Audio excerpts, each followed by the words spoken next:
we're going to focus on one of the two major upper body movements. We're going to look at pulling. Now, just like the word implies, when we're talking about pulling movements, pulling exercises, we're talking about pulling the resistance in towards us or bringing ourselves closer to something, as opposed to pushing away. So, the first of the pulling movements is the basic row.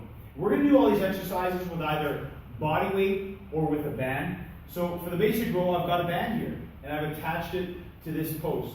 In your house, you might have to get a little bit creative where you can attach it. But the way that we're going to do the row is we're going to stand up tall. We're going to make sure that our shoulders are pulled up, back, and down, and in the locked position. The lockdown position, I like to call it. Okay? From here, you can bend your knees a bit or get into a bit of a staggered stance just so you have balance. Okay? You're going to start with your arms extended forward, so make sure the band is the proper height. And from here, keeping those shoulders back and down, you're going to pull in until your elbows get to your ribs, and then release. You want to make sure that you have enough tension here or enough resistance to make it worthwhile. So I'm going to reach a little bit further. From here again, lock it down, keep my core engaged, so I'm pulling those ribs down, engaging my abdominals. I'm even going to squeeze the glute on this leg to stay nice and solid. Row in and back. One way that we can make it a little bit more challenging is actually doing a single arm row. So I'm just going to grab this band. I'm going to set myself up the same way, either this athletic ready position or this staggered stance.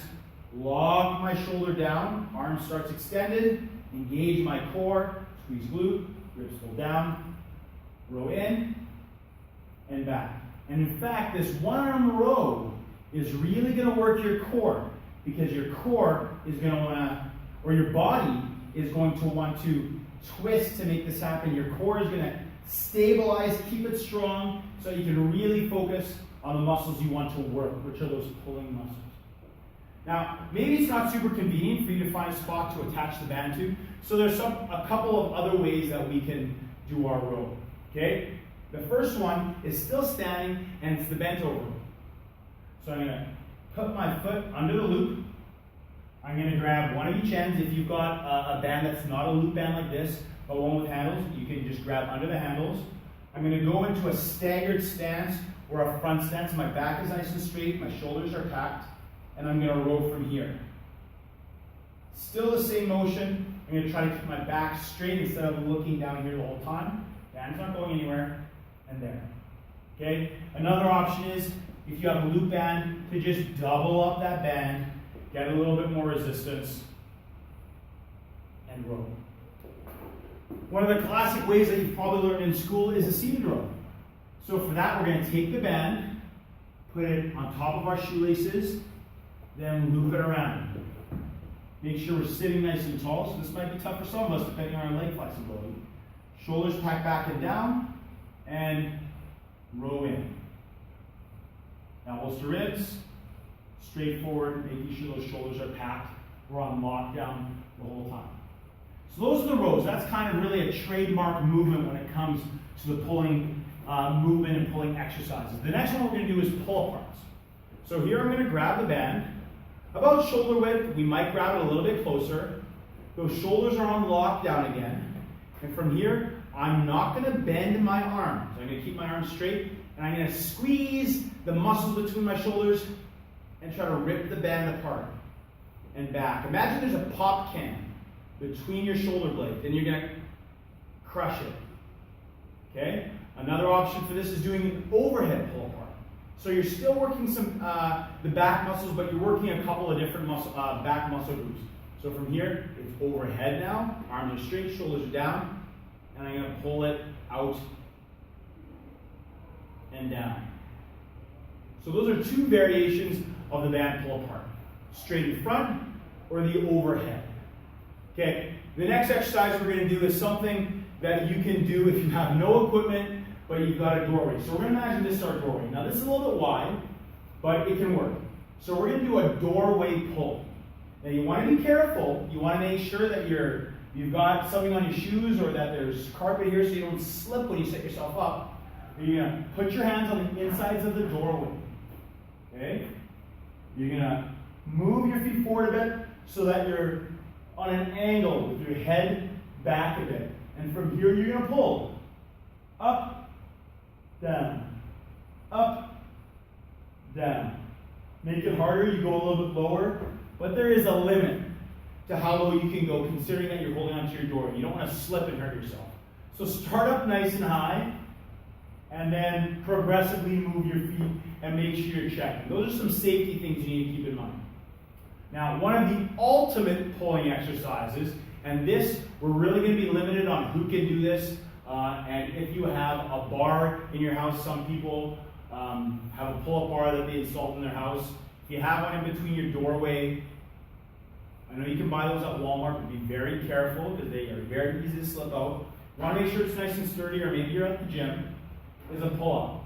Now there's a lot of technique to the pull-up. I'm just going to remind you of a couple key things. Ideally, you'd have a pull-up bar that's a little bit higher than this so you can keep your body straight. Okay? I'm going to bend my knees just for the sake of doing it on this lower bar. But you want to have your hands about shoulder width, a bit wider apart. You're not going to sag off your shoulder. You're going to keep your shoulders packed down. You're going to squeeze your glutes, engage your abdominals, and then you're going to pull, keeping those shoulders down, pull up.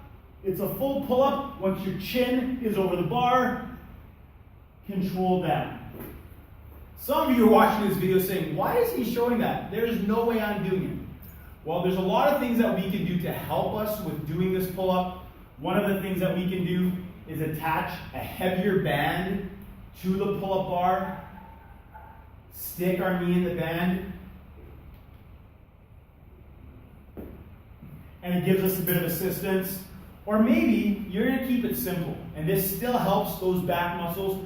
You're just going to hang, and hanging is the first step to doing pull-ups. So maybe you're just going to decide, I'm going to try to hang for 10 seconds. You go here, set up, pull those shoulders back and down, and hang. Squeeze those glutes, engage those abdominals, and see how far you go. So that's a bit of an extreme, the far end of the difficulty for pulling exercises, but I thought I'd throw that in there. Now, an exercise that is fun to add in, it's technically a pulling exercise, but it's not one that you want to base a whole workout around. You kind of throw it in just for fun, is a bicep curl. It does involve some pulling muscles. So you can have your feet in the band, grab the band, you can do a hammer curl, that means your thumbs are up, curl in, making sure you start with your arms straight, elbows stay glued to your ribs, up and down, or you can have palms up. Same thing. Now, one of the things you want to keep in mind, I mentioned a few times, throughout any of these exercises, you're making sure to keep that core engaged. So we don't want our back arching, rounding. We don't want to just be thinking only about the arms moving. Our whole body's involved, right from our feet that ground us to our core, hips up to below our chest.